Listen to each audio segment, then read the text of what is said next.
오늘 이제 우리가 이제 그 세 가지 덕목에서 이제 정의 부분을 제가 좀 더 집중해서 보게 되는 것이죠.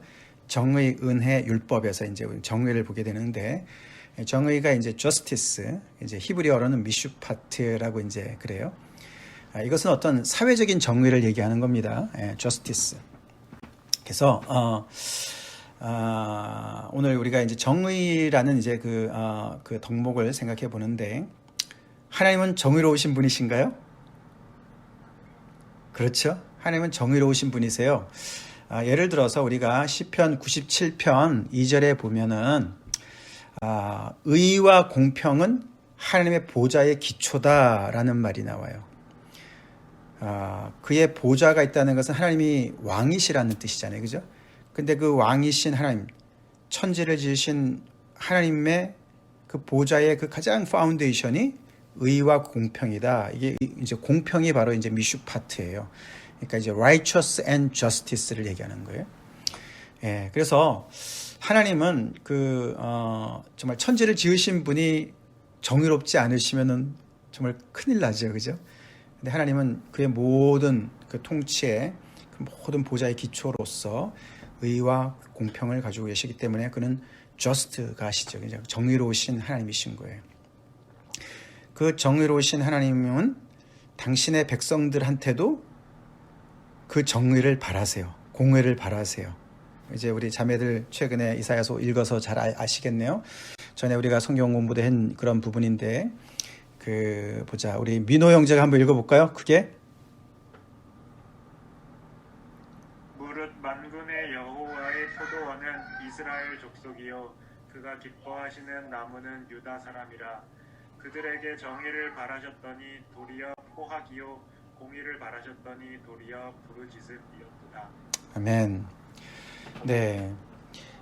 이게 하나님께서 이스라엘 백성들을 향하신 그런 소원이었어요. 그죠?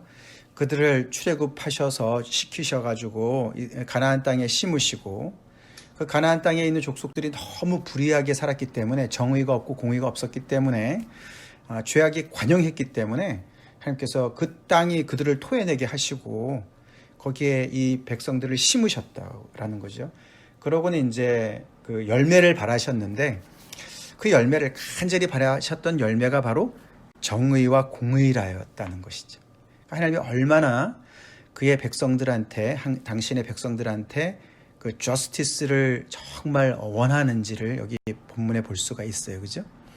그랬는데 너무너무 유감스럽게도 이스라엘 백성들이 거기에서 정말 몇백 년 살면서, 처음에는 안 그랬겠지만 점점 더 이제 이방 민족들을 닮아갔던 것이죠. 그러면서 그 안에 불의가 횡행하게 되면서 결국은 정의를 바라셨는데 포악을 그냥 정말 이렇게 violence만 보게 되는 것이었고, 공의를 바라셨는데 부르짖음, 그냥 계속 사람들이 그냥 아주 crying out 하는 그런 것이었다. 사실 이게 원어적으로 정의는 미슈파트인데 그들이 맺은 것은 미슈파흐,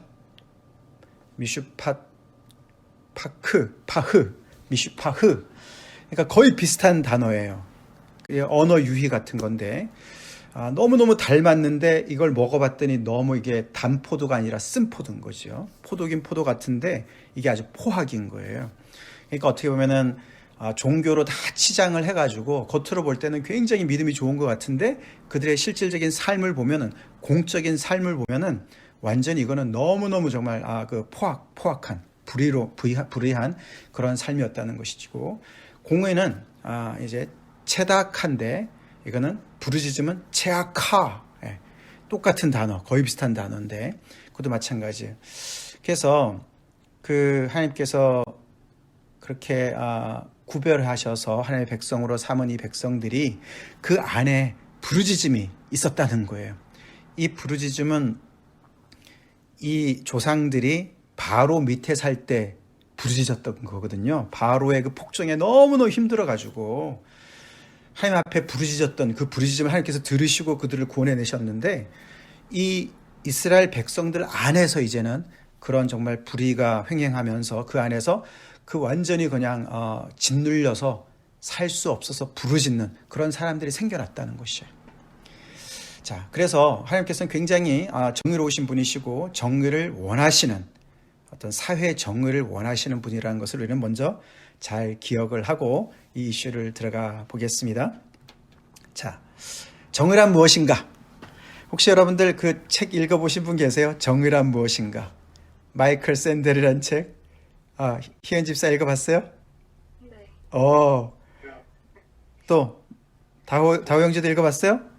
네. 와, 또 우리 다른 분들도 읽어보셨는지 모르겠는데, 저도 이 책 종희 집사가 가면서 선물 줘가지고 좀 읽다가 다 읽지 못했는데, 이 부분이 이제 이렇게 준비하면서 조금 들여다봤어요. 들여다보고, 시간이 별로 없어서 설민석 강의를 좀 봤어요. 여러분, 설민석 그 선생 알죠? 예? 유튜버 잘하더라고요. 이름은 들어봤습니다. 그래요. 그거 잘하더라고요. 거기 잘해요. 이 정의란 무엇인가를 다뤘더라고요. 이 책을. 거기 한 25분짜리인데 여러분 오늘 한번 끝나고 한번 들어보세요. 굉장히 잘합니다. 잘하고 거기 책을 이제 굉장히 좀 이렇게 잘 요약을 해놨는데 흔히들 이제 이게 이제 정치 철학자들이 이제 그죠? 사회 정의에 대해서 정의를 내리려고 애를 쓰잖아요. 그래서 이제 이 책에서 사실 다루는 것이 우리가 크게 세 가지 종류의 정의를 얘기하죠. 그죠? 그래서 뭐 공리주의 들어봤죠. 그죠? 공리주의. 그러니까 최대 다수의 최대 행복. 그래서 이제 행복, 그러니까 더 많은 사람들이 행복을 누리면은 그것이 정의다. 이렇게 정리를 하는 것도 있고, 또 한쪽은 이제 자유지상주의, 그죠? 이게 공리주의는 다수의 행복을 이제 주장하다 보니까 소수의 행복은 그냥 무시해도 되는 것 같은 이렇게 되잖아요. 그죠? 그렇기 때문에 그 어떤 그런 인권이 유린될 수가 있기 때문에 거기에 반대하는 것이죠. 그래서 자유지상주의는 아니다. 그 어떤 천부적인 그런 하나님의 어떤 그런 신이 주신 그런 어떤 인권이 중요하다. 그래서 여러 가지 이제 그 개인의 어떤 그 인권과 자유를 주장하는. 그리고 이제 이 미덕은 어떤 공동체주의라고 이제 얘기를 하더라고요. 공동체주의.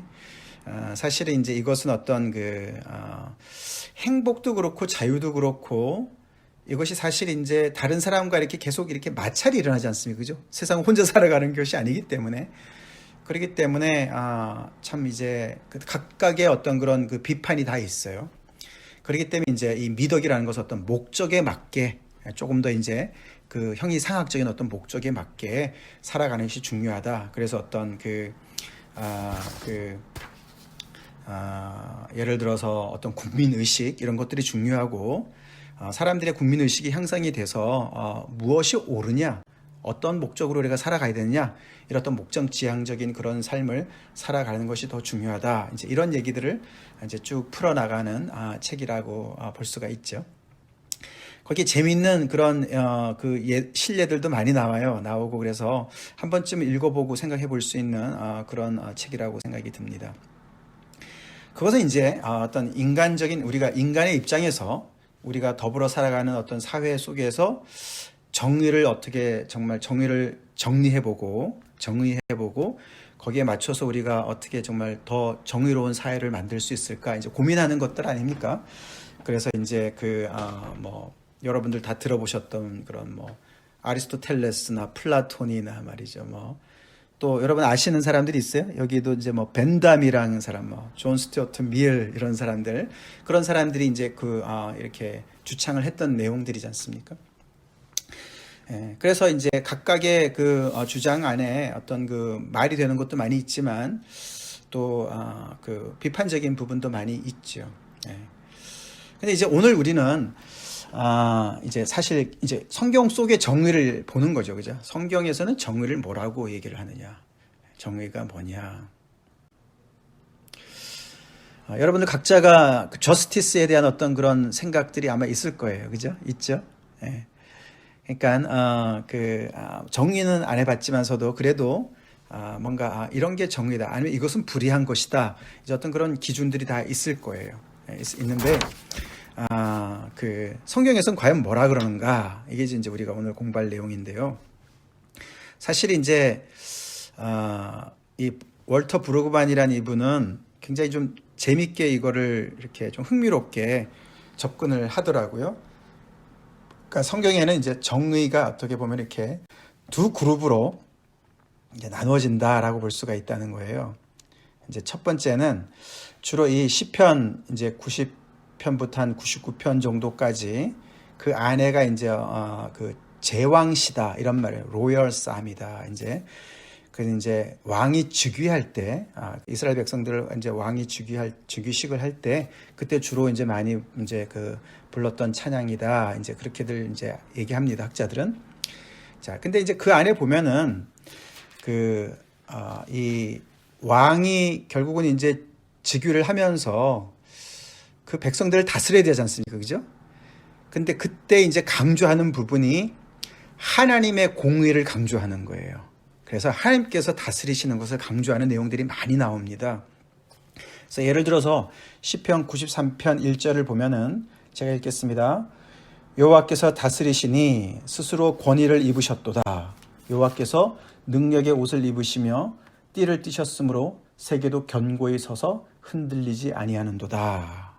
이렇게 얘기합니다.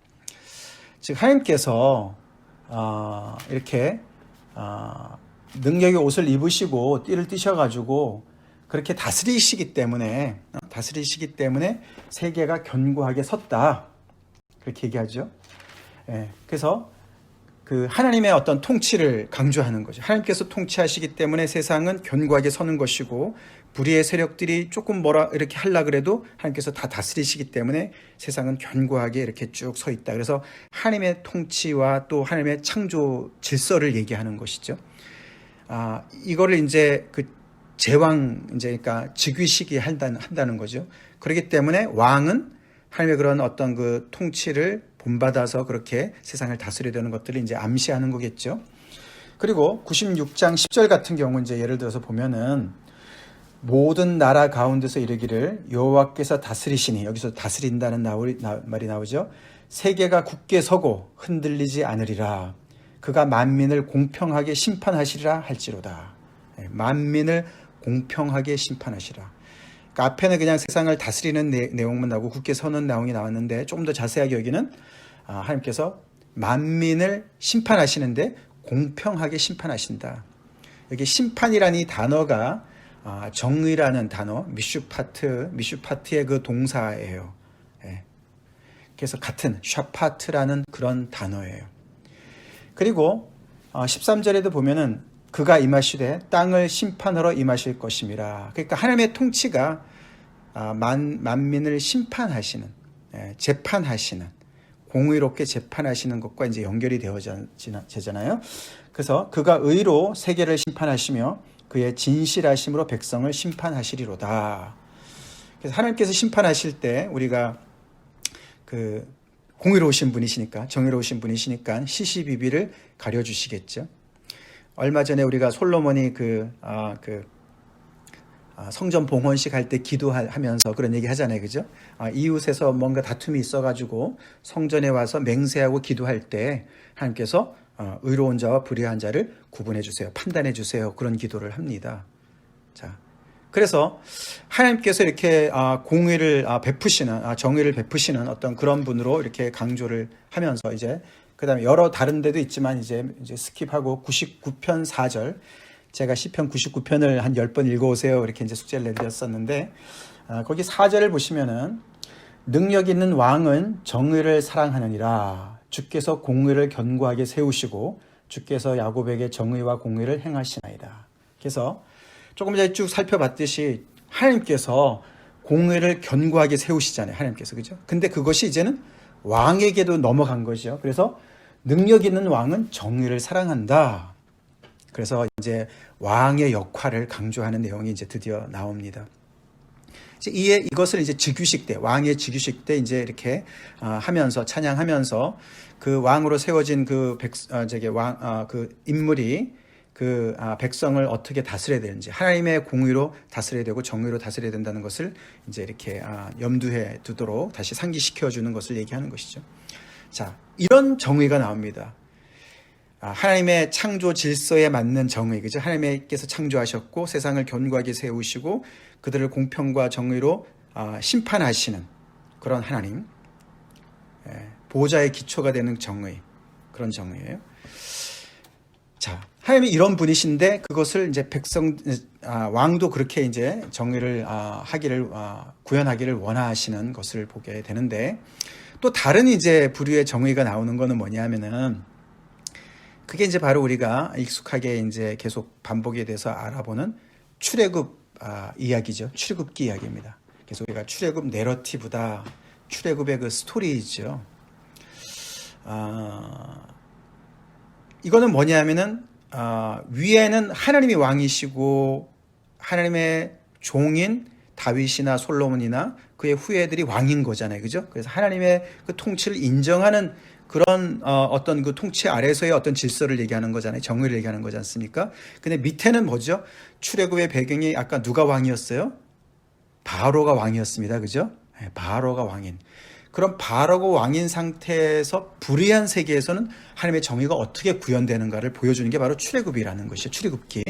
그 내러티브가 우리가 잘 알지만서도 여기서는 어떻게 해요? 밑에 있는 사람들이 부르짖음으로 시작이 됐어요. 그죠? 그래서 부르짖어서 하나님께서 그들의 기도를 들으시고 결국은 바로를 때려 눕히시고 그들을 구출해내셨습니다. 그죠? 정의는 그렇게 나타나요. 그죠? 그래서 이게 위에 그룹하고 밑에 이 스토리가 이렇게 정의가 두 얼굴이다 이렇게 제가 이제 표현했는데, 위에는 위에서 밑으로 내려오는 정의라면은 밑에 거는 밑에서 위로 올라가는 정의라는 거예요.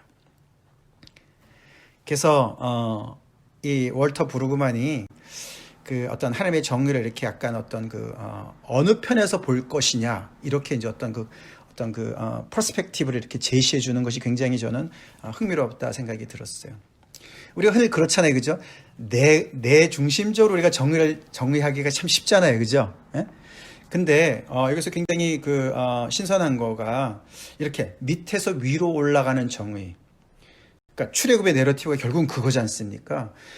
그것을 우리가 참 많이 놓치지 않나. 그래서 우리가 사실 가진 자의 정의랑 눌린 자의 정의가 다르잖아요, 그죠? 예. 근데 그 두 가지가 여기서 다 이제 하나님의 정의인 거예요.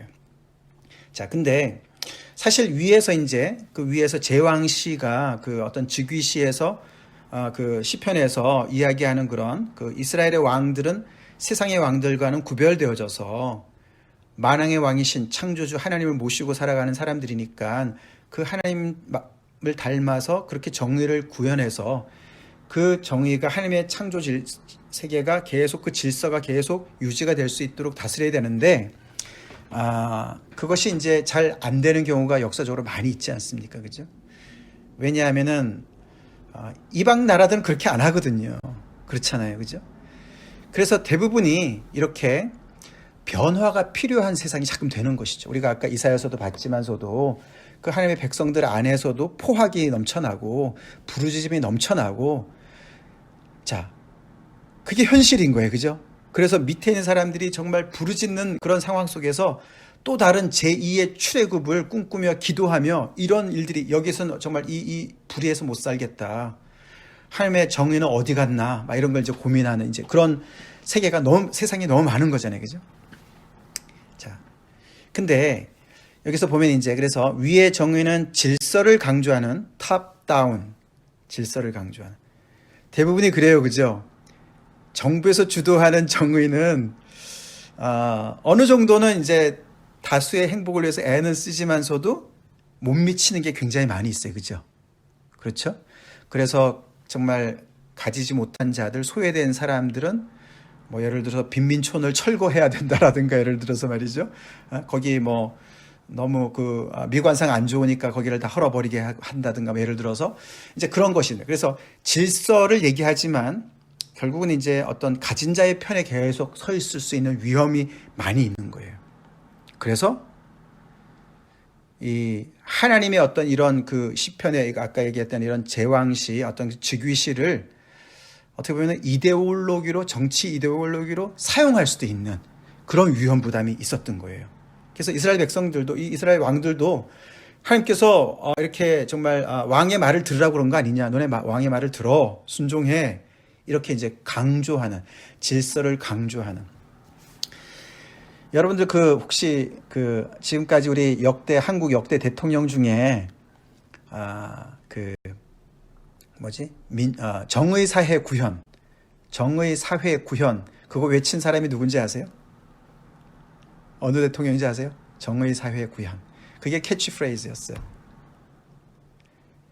그게 전두환 대통령이었어요. 전두환 대통령. 예, 전두환 대통령 많은 부조리가 있잖아요, 그죠?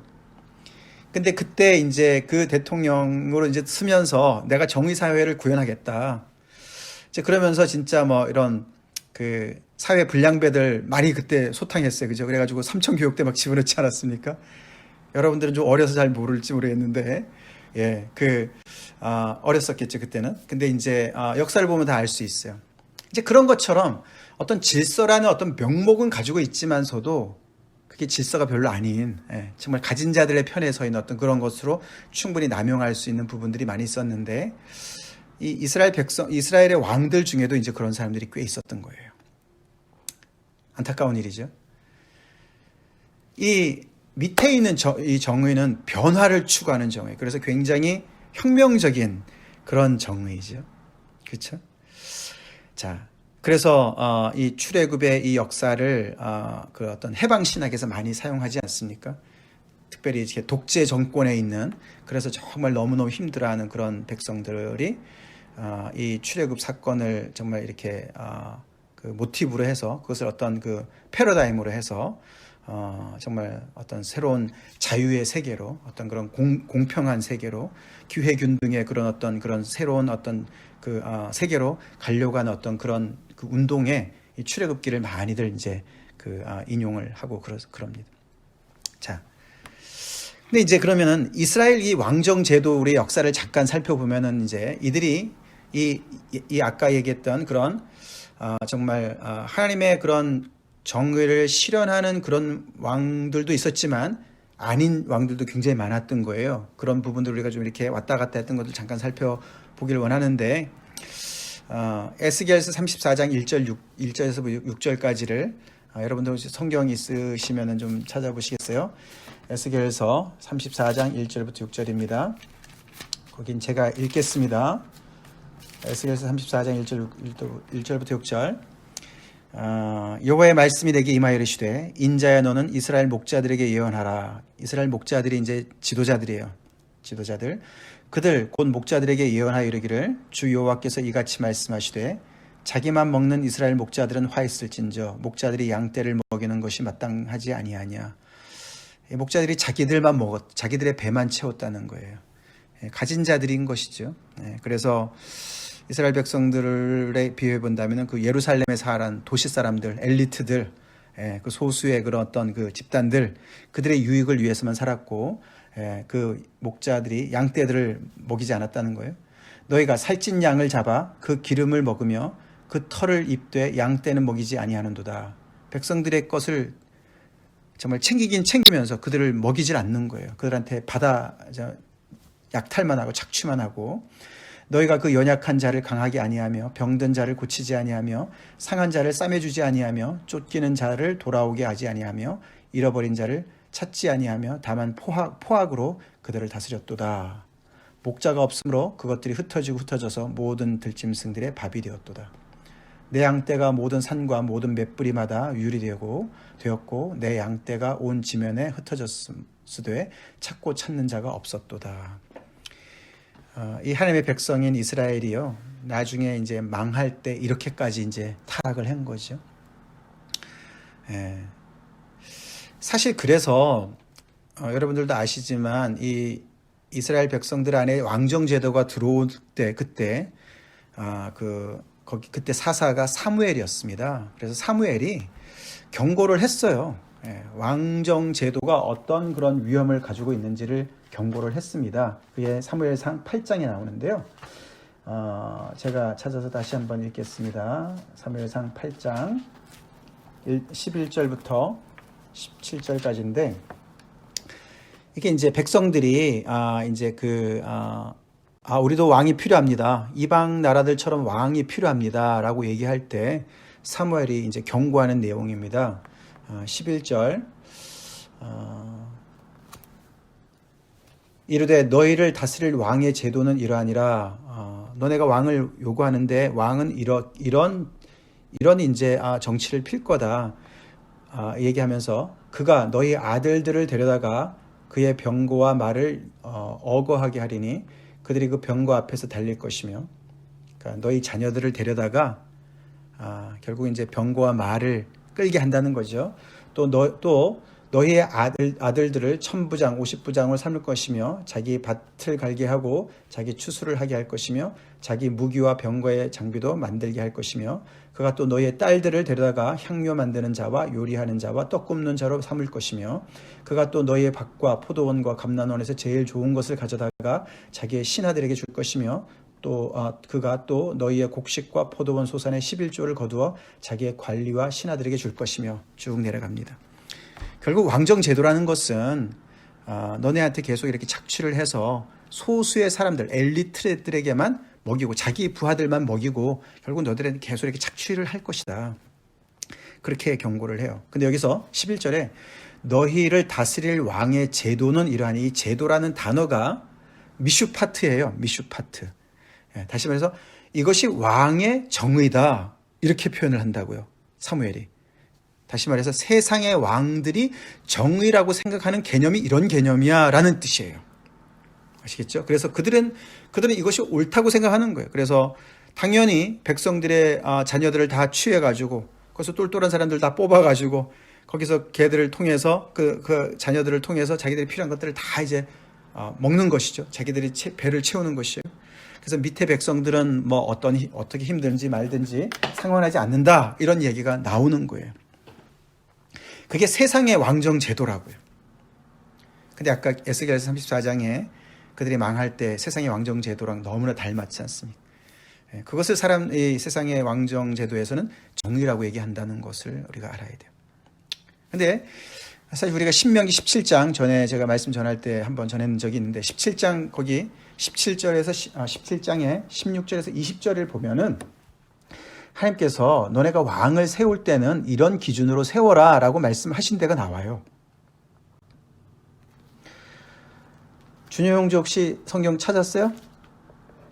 그는 병마를 많이 두지 말 것이요 병마를 많이 얻으려고 그 백성을 애굽으로 돌아가게 하지 말 것이니 이는 여호와께서 너희에게 이르시기를 너희가 이후에는 그 길로 다시 돌아가지 말 것이라 하셨으며 그에게 아내를 많이 두어 그의 마음이 미혹되게 하지 말 것이며 자기를 위하여 은금을 많이 쌓지 말 것이니라. 그가 왕위에 오르거든 이 율법서의 등사본을 레위 사람 제사장 앞에서 책에 기록하여 평생에 자기 옆에 두고 읽어 그의 하나님 여호와 경외하기를 배우며 이 율법의 모든 말과 이 규례를 지켜 행할 것이라. 그리하면 그의 마음이 그의 형제 위에 교만하지 아니하고 이 명령에서 떠나 좌로나 우로나 치우치지 아니하리니 이스라엘 중에서 그와 그의 자손이 왕위에 있는 날이 장구하리라. 아멘. 굉장히 다르죠. 하나님께서 말씀하시는 왕이랑 세상의 왕이랑 굉장히 달라요. 하나님께서 여기 말씀하시는 왕은 백성들 위에 교만하게 군림하는 자를 얘기하는 게 아니라는 거예요. 그는 항상 염두에 두는 것이, 이게 율법서의 등사본을 항상 옆에 두고 묵상해라는 말은 너 위에 왕이 있어, 그 얘기죠. 그죠? 너는 그냥 형제들 중에 한 사람이야. 그리고 나를 의지해야 되고 나 이 하나님을 버리지 말아야 되고 그리고 하나님 이외에 어떤 그런 군사력을 의지하거나 재물을 의지하거나 어떤 그런, 여기서 아내라는 것은 정략 결혼을 얘기하는 거거든요. 그래서 외교수를 의지하거나 그렇게 해서 세상의 그런 왕정 제도를 본받아서 너네가 정의를 구현함내하고 하지 말라고 경고를 하셨어요. 자, 그런데 이제 아까도 봤지만 이 이스라엘 백성들이 결국은 그런 정의로우신 하나님을 이제 정말 이렇게 멀리하고 세상의 정의를 이제 따라가는 거 아닙니까? 그죠? 그런 상황이 됐어요.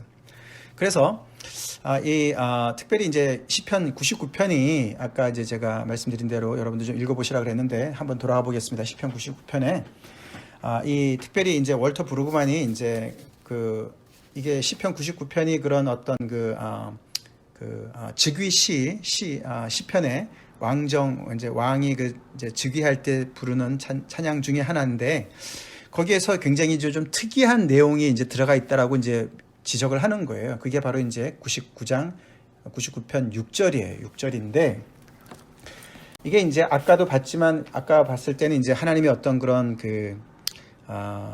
온 세계를 통치하시고 심판하시는 그런 이야기들과 왕이 그렇게 또 공의를 사랑하고 어떤 이런 이야기들만 나왔는데 즉 이제 이스라엘 백성들이 왕정 이제 시대로 들어갔을 때 그 이야기들만 나왔는데 이 6절에 보면은 갑자기 이제 이 시편 기자가 그의 제사장들 중에는 모세와 아론이 있고 그의 이름을 부르는 자들 중에는 사무엘이 있도다 이렇게 이야기를 하는 거예요. 그래서 그 이스라엘 백성들의 어떤 그 왕을 세울 때 그 역사를 조금 더 훨씬 더 앞쪽으로 끌고 가는 내용이에요. 그죠? 모세랑 아론이랑 사무엘은 훨씬 더 앞에 사람들이 그냥 왕정 제도가 들어오기 전에잖아요. 그죠? 그런 인물들이잖아요. 그러니까 모세만 생각해도 언제입니까? 아까 봤지만 그가 경험한 그 정의는 출애굽의 정의예요. 그죠? 네, 그래서 그때 이 세상의 어떤 바로의 그 압제 아래서 신음했던 그 과거의 그런 그 이스라엘 백성들의 역사를 보면서 하나님께서 이런 역사를 베푸신 하나님이시오. 하나님께서 세상을 통치하신다는 거는 너네가 지금 착각하듯이 왕이 그 위에서 그냥 보는 대로 하나님께서 너네처럼 그렇게 심판한다고 믿는 거 그게 맞는 게 아니야. 그게 잘못된 것이야. 그거는 잘못된 것이야. 하나님께서는 이렇게 너네 역사 속에서도 이렇게 뒤집는 역사를 하신 분이셔 라는 것을 다시 리마인드 시켜준다는 것이죠. 그래서 이 왕으로 지금 즉위하는 사람들이 이 밑에서부터 위로 올라가는 정의까지도 잊지 말고 하나님께서 이런 정말 부르짖는 자들 정말 약한 상태에서 낮은 자들의 부르짖음을 들으시는 하나님이시기 때문에 왕은 그것을 염두에 두고 그래서 정말 가난한 자들, 소외된 자들, 고아와 과부와 재판장, 그리고 나그네들 이런 사람들을 정말 깊이 염두에 두는 그런 자리다라는 것을 다시 리마인드 시켜준다는 것이죠. 자, 그렇기 때문에 이제 이런 것이 이제 물론 이스라엘의 이야기이긴 하지만 구약의 이야기니까. 이제 이것이 다 이제 우리 크리스천들하고 다 직결되어는 되는 이야기시죠. 그래서 우리가 사회 정의를 생각할 때 이제 어떤 패러다임으로 생각해야 될까를 우리가 염두에 봐야 되는 것이고, 이제 예레미야서 22장은 좀 시간이 갔기 때문에 제가 설명으로 그냥 가겠습니다만, 여기는 이제 그 여호야김이라는 왕과 요시야 왕의 이야기가 나오는 데예요. 근데 이 여호야김이 거의 이제 망할 때, 이 나라가 망할 때인데, 이 사람이 아버지 요시야를 전혀 닮지 않았는데 너무 못된 짓을 많이 했죠. 예레미야 22장에 거기 보면은 아까 우리가 에스겔서 읽었던 그 내용 그대로를 이제 행한 사람이에요. 근데 아버지 요시야는 굉장히 하나님의 공의를 실천했던 정의를 실천했던 사람인데 거기 16절에 이렇게 나옵니다. 그는 요시야는 가난한 자와 궁핍한 자를 변호하고 형통하였나니 이것이 나를 알미 아니냐 여호와의 말씀이니라. 요시야 왕은 가난한 자와 궁핍한 자를 변호했다. 그래서 그가 형통했다. 그래서 이것이 바로 나를 안다는 증거가 아니냐라고 하나님이 말씀하시는 거예요. 그러니까 하나님을 아는 것이 얼마나 중요한가 이제 많이 얘기하지 않습니까? 그죠? 여호와를 아는 것이 정말 가장 자랑거리다. 뭐를 안다고 얘기하냐면은 가난한 자와 궁핍한 자를 변호하는 그것을 제가 나를 아는구나. 즉 하나님의 정의를 닮은 사람을 보고 제가 나를 아는구나 이렇게 얘기하는 거예요. 근데 이 여호야김은 아버지한테 그런 걸 다 보면서도 그걸 안 배웠어요. 불의로 그 집을 세우고 부정하게 그 다락방을 짓고 자기 이웃을 고용하고 그의 품삯을 주지 아니하고 내가 나를 위하여 큰 집과 넓은 다락방을 지으라고 자기를 위하여 창문을 만들고 그것을 백향목으로 입히고 붉은 빛으로 칠하도다. 내가 백향목을 많이 사용하여 왕이 될 수 있겠느냐. 계속 이제 자기를 위해서만 집을 짓고 백향목을 짓고 사람들을 정말 착취하고 그렇게 이제 요야김이 계속 했다는 거예요. 그래서 이스라엘 백성들의 그 역사를 보면, 이스라엘의 역사를 보면은 이렇게 요시야 같은 왕도 있지만 또 이제 여호야김과 같은 그런 왕도 있는 그런 것을 보면서 하나님은 정말 정의를 베푸는 이스라엘의 왕을 얼마나 원했었는지를 우리가 보게 되죠. 자, 이제 요 부분에서 이제 마지막으로 시편 112편을 보시면은 여기 보면 이제 그 정의로운 사람들의 모습이 나와요. 누가 정의로운가? 이제 거기 보면은 여기 112편에도 보면은 정직한 자들의 후손은 정말 복이 있다라고 얘기하면서 그들의 특징을 5절에 은혜를 베풀며 꾸어 주는 자는 잘 되나니 그 일을 정의로 행하리로다. 그러니까 이제 베푸는 사람이죠, 그죠? 베푸는 사람이고 9절에 보면은 그가 재물을 흩어 빈궁한 자들에게 주었으니. 그래서 이 성경의 구약에서의 정의는 계속 보면은 베푸는, 나눠주는, 그죠? 그런 이야기를 합니다. 바로 같이 계속 이렇게 축제하는 것을 굉장히 하나님께서 반대하는 것을 볼 수가 있죠, 그죠? 그래서 이 이스라엘 백성들의 왕도 계속해서 그래서 하나님께서 주신 그런 권세를 가지고 사회적인 약자들을 돌보는 그런 이야기들을 계속 하는 것을 볼 수가 있습니다. 자, 우리가 여기 제가 보여드리는 것을 통해서 한번 공통점을 한번 찾아보세요. 자, 십부라랑 부하랑 모세, 이스라엘 자손, 바디메오. 어떤 공통점이 있는 것 같습니까?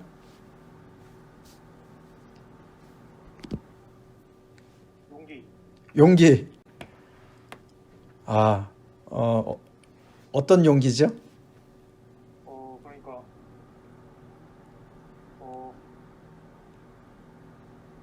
뭔가 허락되지 않는 걸 담대하게 어떤 뭐랄까 저항하는. 부하 같은 경우에는 저항하는. 죽을 각오를 하고 이제 남자 아이들을 살리잖아요. 그렇죠. 이 십부라와 부하가 그 산파들 아니었습니까? 히브리 산파들, 그죠? 애 받는 사람들이었는데 그때 바로가 남자애는 다 죽이라는 그런 칙령을 내렸잖아요. 그런데 그걸 알면서도 이 십부라와 부하가 남자인데도 그냥 살려두고 그렇게 바로의 그 명령을 대놓고 이제 저항한 그런 사람이에요, 그죠?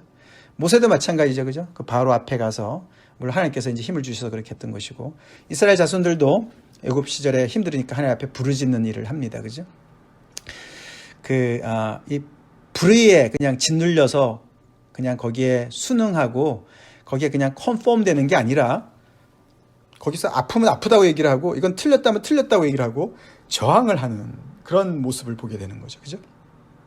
바디메오는 어떤 인물입니까? 마가복음 10장에 나오는 얘기인데 이것도 거의 비슷한 맥락이에요, 그죠? 예수님께서 이제 예루살렘으로 들어가시는 중에 있었는데 날 때부터 소경인 바디메오가 예수님 지나가신다는 얘기를 듣고서는 막 소리를 질러서 예수님을 불쌍히 여달라고 얘기했어요, 그죠? 근데 어떤 일이 벌어졌습니까? 그때 주변의 사람들이 조용히 하라고, 예. 시끄럽다고. 지금 예수님이 지금 이 나라의 왕으로 지금 지금 들어가시는 건데 너 같은 이런 정말 사람한테 신경이나 쓰실 줄 아냐? 너는 조용히 해라. 너는 너 같은 사람한테는 신경도 안 쓰실 거야. 라고 사람들이 이제 이렇게 마치 어린아이들이 올 때 어린아이들을 밀쳐냈던 제자들처럼 그 백성들이 마치 예수님을 위하는 것처럼 그렇게 바디메오의 소리를 짓누릅니다. 그래서 조용히 하라고 얘기를 해요. 근데 바디메오가 거기서 굴복하지 않아요, 그죠? 더 큰 소리로 외쳤어요. 그러니까 이제 예수님이 그 소리를 들으시고 길을 멈추시고 바디메오를 고쳐주시잖아요, 그죠? 이제 그런 얘기. 자, 여기서 이제 우리가 보는 것이 이제 우리가 정의, 우리가 살고 있는 이 세상이 불의가 많이 있죠, 그죠? 우리가 불의를 볼 때도 많이 있고 그것에 당할 때도 많이 있어요. 근데 이제 그때 우리가 어떤 정말 자세를 취해야 되는가를 좀 우리가 배워야 되는 거죠, 그죠? 많은 경우에서 우리가 이제 침묵하기가 쉬워요. 내 일이 아니기 때문에 침묵하기 쉽고 이제 그런데 여기를 보면은 사실 그 정의로 가는 데 있어서는 정말 용기가 필요합니다. 용기가 필요해요. 부르짖음으로부터 출발하죠, 그죠? 부르짖음으로부터 출발하고 그러나 이제 더 나아가서 행동이 필요한 거예요. 바디메오처럼 그런 어떤 그 주변의 어떤 그런 압력에 쉽게 무너지지 않아요. 거기에서 왜냐하면은 이분이 예수님이 어떤 분인지를 아마 들었는지 모르죠, 그죠? 이 세상에는 정말 그런 옳은 것이 있죠, 그죠? 옳은 것이 있죠, 그죠? 예. 이거는 정말 말이 안 돼. 이런 것들이 있잖아요, 그죠? 예? 이제 그런 것들을 우리가 보면서 이거는 정말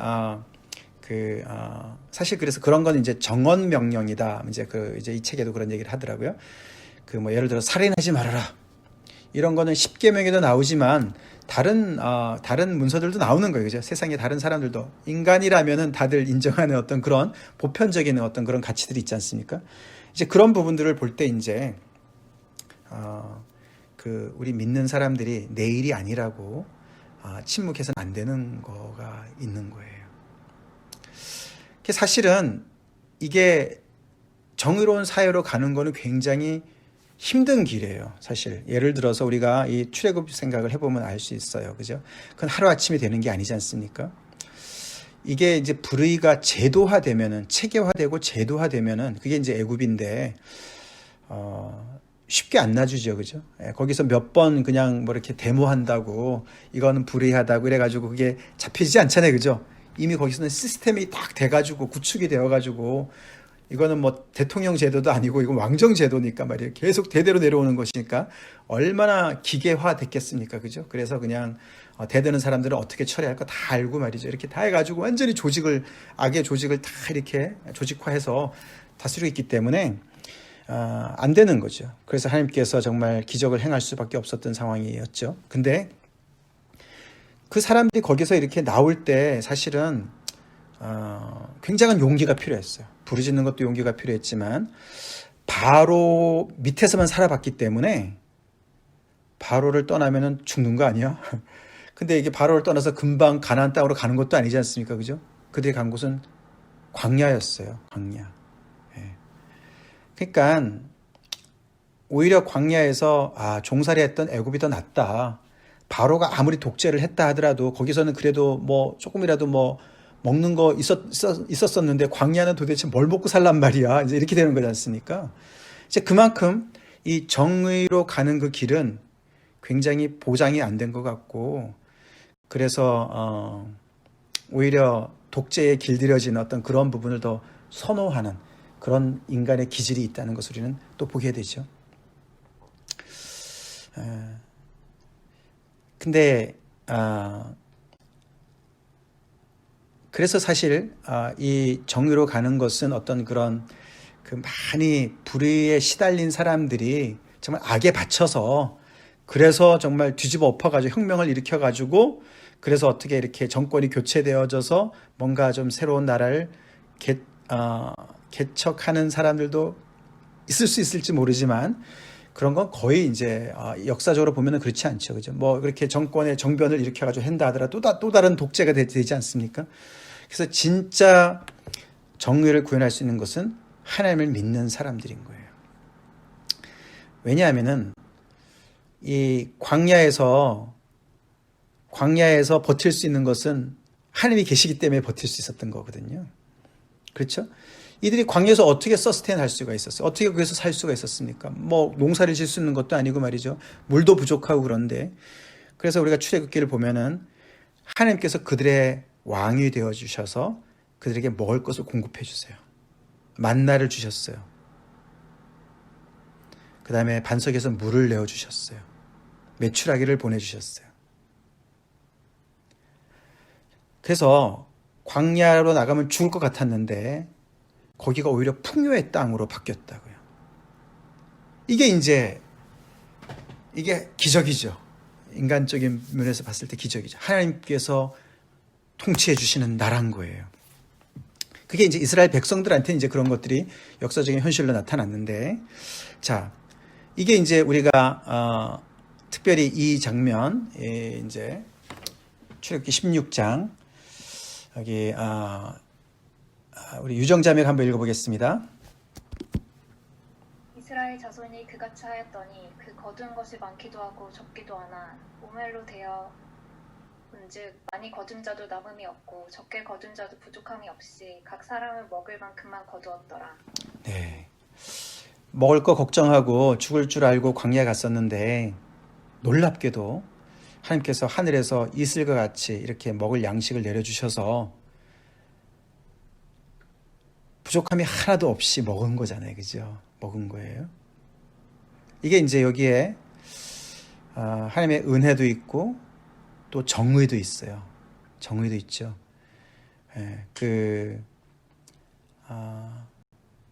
누가 한 사람이 막 독차지하는 게 아니에요. 그죠? 힘이 세다고 막 더 많이 먹고 힘 없는 사람은 뭐 못 먹어가지고 막 쫄쫄 굶고 이러지 않아요. 그죠? 풍성하니까, 충분하니까. 그래서 많이 거둔 자도 남음이 없고 적게 거둔 자도 부족함이 없다. 즉 축제가 없다는 거예요. 축제가 없어요. 이렇게 쌓아두는 게 없다고요. 부정 축제가 없다는 거죠.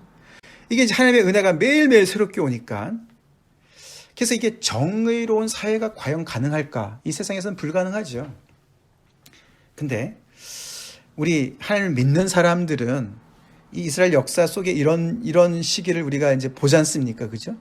그래서 정말 정의로운 사회가 구현될 수 있는 것은 일단 세상은 좀 많이 어려운 건 알지만 하나님의 은혜를 입은 사람들 안에서는 정의가 구현될 수가 있다는 것을 우리는 알아야 돼요. 그렇죠? 왜요? 우리 모두가 하나님으로부터 한량없는 은혜를 받고 있지 않습니까? 아멘? 그래서 정말 하나님께서 맨날 만나를 내려주시듯이 그래서 우리가 하나님 은혜를 아는 사람들은 남의 거 욕심낼 필요가 없고 남을 부러워할 필요도 없고 남의 거 뺏을 것도 없고 하나님께서 계속 내일 또 주실 거니까 내일 꼭 공급해 주실 거니까 그런 믿음이 있어야 되는 거예요. 이것이 이제 우리가 신약에서는 이런 모양으로 이제 바뀌지 않습니까? 예수님이 보리떡 5개와 물고기 2마리로 거의 5,000명 이상을 먹인 사건이지 않습니까? 여기 두 개의 어떤 공통점이 많이 있어요. 그죠? 둘 다 장소는 광야였어요. 그죠? 먹을 게 없었던 곳이에요. 또 하나님의 은혜가 쏟아지는 곳이었어요. 여기 예수님의 오병이어 기적 사건에서는 어린아이의 도시락이 드려진 것은 있었습니다. 근데 거기에서도 모든 사람들이 다 먹고 남았어요. 그죠? 12강주리가 남았어요. 여기서도 누가 막 챙겨가지고 혼자 막 배 터지게 먹고 어떤 사람은 못 먹고 이런 불의가 없었다고요. 그리고 너는 여자기 때문에 먹지 마. 너는 어린아이기 때문에 먹지 마. 너는 부유하지 않기 때문에 먹지 마. 가난하기 때문에 먹지 마. 이런 얘기도 없어요. 그죠? 하나님의 은혜니까. 그죠? 하나님의 은혜 앞에서는 다들 모두가 그래서 여기 위에도 그렇고 아래도 보면은 이 사람들이 입장이 다 굉장히 데스퍼레이트한 입장이죠. 그죠? 데스퍼레이트한 입장이에요. 정말 하나님께서 공급해 주지 아니하시면은 먹을 게 없는, 내 것이 없는, 저축해 놓은 것이 없는 그런 것을 볼 수 있어요. 그죠? 사실 이제 그래서 이 정의의 문제가 항상 뭐냐면은 내 것 때문에 문제인 거예요. 내 거를 더 많이 불리려고 하고 내 것을 더 지키려고 하고 다른 사람의 것까지 짓밟아서 뺏어가까지 내 것을 다 계속해서 이렇게 쌓아두려고 하는 이제 거기에서 우리는 이제 그게 아무리 아까도 봤지만서도 뭡니까? 공리주의를 외쳐도 자유지상주의를 외쳐도 말이죠. 인간의 어떤 그런 미덕을 외쳐도 한계가 다 있는 것이죠. 한계가 다 있죠. 근데 결국 따지고 보면은 이스라엘 백성들도 이 정의 사회를 이때 약간 이제 맛본 거지요. 그렇죠? 정말로 하나님의 어떤 그런 특별한 어떤 돌보심을 통해서 모세도 또는 아론도 지도자들도 어떻게 해볼 도리가 없지 않습니까? 그들이 노력해서 무슨 양식을 내놓을 수도 있는 것도 아니고 말이죠. 여기 예수님 여기에서도 마찬가지죠. 어디에 옆에 뭐가 있는 것도 아니고 아니면 그냥 죽을 수밖에 없는 굶을 수밖에 없는 그런 상황인데 하나님께서 하늘을 여시고 은혜를 베풀어 주셨어요. 그래서 그 안에서 정의가 실현되는 것을 볼 수가 있다 이거죠. 즉 다시 말해서 오늘 이제 이런 우리가 말씀 이제 결론을 내려 봅시다. 하나님의 백성들, 하나님의 자녀들이 세상에서 아무리 정의를 외친다 할지라도 진짜 정의를 제대로 이해하고 아는 사람들은 하나님의 사람들이어야 된다는 것이죠. 아멘이십니까? 이론이 아니고. 그리고 그 정의는 언제 가능하냐면은 우리 한 사람 한 사람이 다 하나님 앞에 섰을 때 가능하다는 거예요. 하나님의 은혜를 우리가 충만히 받을 때 가능하다는 거예요. 왜 안 쌓아둬요? 내일이 불안하면 쌓아두죠. 근데 하나님이 내일 또 새로운 신선한 은혜를 주실 거니까. 그 믿음이 있기 때문에 안 쌓아두는 거예요. 그러니까 하나님의 믿음, 하나님을 향한 믿음, 그 정의로우신 하나님을 향한 믿음이 없이는 우리는 정의롭게 살 수가 없어요. 그리고 더 나아가서는 그렇죠. 우리가 예를 들어서 억울한 일을 당했어도 말이죠. 내가 원수를 갚으려고 하지 않아요. 하나님이 정의로우시니까. 하나님께서 심판하시는 분이시니까. 그렇죠? 그래서 우리는 그 어떤 다른 사람을 억울하게 할 이유도 없고, 또 내가 쌓아두면서 막 어떤 나의 것을 더 불려가지고 내 스스로가 어떤 나를 정말 내가 먹고 살기 위해서 애를 쓰려고 하는 그럴 필요도 없다는. 근데 그것은 사실 어떻게 해요? 굉장한 믿음이 필요하죠. 우리 믿는 사람들의 공동체, 교회 안에서 우리 안에는 혹시 불의가 없는가? 우리 안에는 정의가 있는가? 사실 그래서 빛과 소금의 역할을 한다는 게 그런 얘기죠. 교회 안에서는 정말 모두가 어린아이 같이, 아멘? 계급장 다 떼고, 거기 아까 이제 그 자유지상주의의 존 롤스라는 사람 이야기가 나오는데, 그 사람이 이제 그 복지를 굉장히 이제 설파한 사람이라고 그래요. 그래서 이제 규회 균등주의. 그래서 뭐 예를 들어서 뭐 마이클 조단 얘기를 한답니다. 마이클 조단이 그 연봉 굉장히 높잖아요, 그죠? 그게 공평한 건가? 여러분 어떻게 생각하세요? 공평해요? 민호 형제, 마이클 조단이 옛날 얘기긴 하지만 공평한가요? 그런 사람들 엄청나게 많이 봤는데.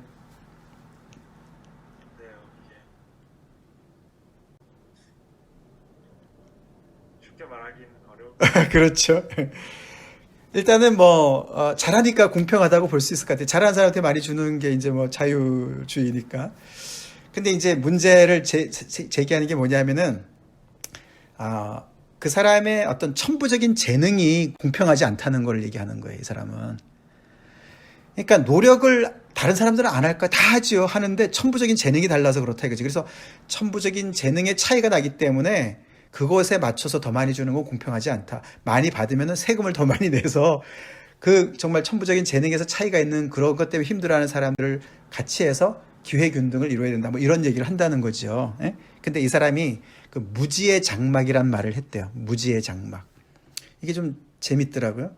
이게 뭐냐면은 우리가 이제 뭐가 정의로운가, 뭐가 공평한가 이런 거 얘기할 때는 굉장히 이제 우리가 어떻게 바이어스되기가 쉽잖아요, 그죠? 내중심적으로. 예를 들어서 뭐 인종차별, 뭐 노예제도 같은 거는 좋으냐, 뭐 이런 거는. 그러면 예를 들어서 뭐 옛날 백인 같은 사람들은 뭐 나쁘진 않다, 뭐 이렇게 얘기할 수 있잖아요, 그죠? 근데 흑인 입장에서는 그건 나쁘다고 당연히 얘기하잖아요, 그죠? 그러니까 내가 어떤 입장에 따라서 우리가 정의가 왔다 갔다 하잖아요, 그죠? 그래서 이제 이 무지의 장막이라는 건 뭐냐면은 모든 걸 다 뗀다는 거죠. 계급장을 다 떼는 거예요. 내가 이 장막 바깥 안에 있으면은 내가 어떤 뭐 백인도 아니고 흑인도 아닌 거예요. 내가 이 장막 바깥으로 나가면은 내가 흑인이 될 수도 있고 백인이 될 수도 있는 거예요. 남자가 될 수도 있고 여자가 될 수 있어요. 그래서 그 무지의 장막 뒤에서 판단을 하는 거예요. 자, 노예제도가 좋으냐 안 좋으냐. 내가 종이 될 수도 있어요. 내가 흑인으로 태어날 수도 있어요. 아시겠죠? 그래서 어떤 선입관 없이 이제 그 어떤 보편적인 그런 어떤 기준을 만들어 가는 것이죠. 그걸 얘기하는 거예요. 그것이 바로 이제 제가 볼 때는 우리가 이제 어떤 성경적인 이야기로 볼 때는 하나님 앞에 서는 것 같아요. 우리가 하나님 앞에 설 때 우리는 계급장을 다 뗄 수가 있어요. 어린아이가 될 수가 있어요. 아까 이 광야에 있었던 이 이스라엘 백성들, 거기에서 그 사람들이 물론 이것도 훈련이 필요했지만서도 만나 내일 안 주시면 어떻게 하지? 그래서 처음에는 막 재둔 사람이 있었어요. 그러니까 막 썩고 말이죠. 하나님 말씀 안 듣고. 근데 나중에는 훈련이 됐겠죠. 그죠? 그다음부터는 거의 40년 동안을 욕심 안 부리는 훈련을 했다고요. 생각해 보세요. 그냥 양식이 지천에 깔려 있어. 근데 거기서 먹을 만치만 먹어. 거둘 만큼만 거둬. 거기서 이제 계급장이 떼어지는 것이죠. 나의 어떤 그런 선입관이 벗어지는 것이죠. 그런 자리가 돼야만 공평한 정의로운 사회가 될 것이다 라고 이제 이 철학자들이 얘기하는 건데, 그게 이제 세상에서 이론이죠. 안 되죠. 근데 우리는 정말 하나님 앞에 서본 사람들은, 거룩하신 하나님 앞에 선 사람들, 은혜를 아는 사람들은 우리 모두가 다 펠로우 시너인 거 알죠? 그죠? 예. 죄인 동포 여러분, 잘난 것 같은 나도 죄인이고요. 우리 다 죄인입니다. 하나님의 은혜가 필요합니다. 아멘? 그것이 확실한 사람이죠. 물론 이것은 어떤 우리의 어떤 그런 영적인 상태를 얘기하는 것이, 어떤 인격적인 상태, 어떤 그것이 사회 정의로까지 가기에는 여러 가지 단계를 많이 넘어가야 되겠지만, 그게 출발점이죠. 하나님의 은혜 없이는 정의가 불가능하다. 다시 말해서 하나님의 은혜를 입은 자들이 모여있는 그 공동체는 아무리 그 사이즈가 정말 크다 할지라도 그 안에서는 세상에서 볼 수 없는 그런 정의가 정말 가능한 자리가 되어야 된다는 것을 우리가 봐야 되는 것이죠. 이것이 하나님의 성품입니다. 우리가 하나님이 내가 거룩하니 너희도 거룩하라 그렇게 말씀하셨어요. 오늘 말로 얘기한다면 내가 정의로우니 너희도 정의로워라. 아멘. 우리 다 예수 믿는 사람들이잖아요. 우리 정의로워야 됩니다. 정의로운 사람들이 되어야 돼요. 정의로운 사람들이 돼요. 내가 그 누구도 억울하게 해서는 안 되고요. 우리는 정의를 또한 어떻게 해요? 전념을 시켜야 돼요. 전념을 시켜야 돼요. 내 것을 챙기다가는 다른 사람들 것을 우리가 정말 외면하기가 쉽고, 다른 사람의 아픔을 몰라라 할 수가 있어요. 정의롭게 산다는 얘기는 아까 봤지만서도 어떻게 항상 그 왕이 그렇게 했지 않습니까? 그죠? 낮은 자들, 가난한 자들, 이 밑에서부터 올라오는 정의, 이것을 우리가 항상 생각해야 돼요.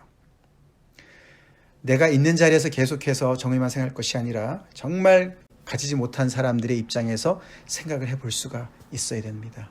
그런 마음을 가지고 우리 주변의 사람들을 또 돌보는 그런 은혜가 있길 간절히 바랍니다. 아멘.